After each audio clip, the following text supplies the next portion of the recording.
Hello sir, யார் பேசுறது? ஆமா, எம்டி வெளியே போயிருக்காரு. என்ன சொல்றீங்க? யாரு பையனா? சார் இருந்தாருன்னா இருக்காருன்னு சொல்ல முடியும், இல்லைன்னா இல்லைன்னு சொல்ல முடியும். அதுக்கு போய் அவனை என்ன பண்றது?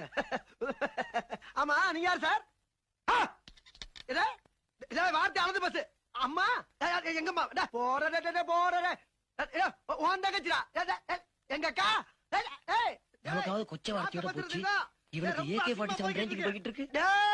போட உன்னை மாதிரி. ஆமாமாவா? யார் உங்க அக்கா? என் தங்கச்சியா? செருப்பு. போடா, நீ வந்து என் தங்கச்சியை கைய பிடிச்சு தங்கச்சியா வச்சுட்டாடா.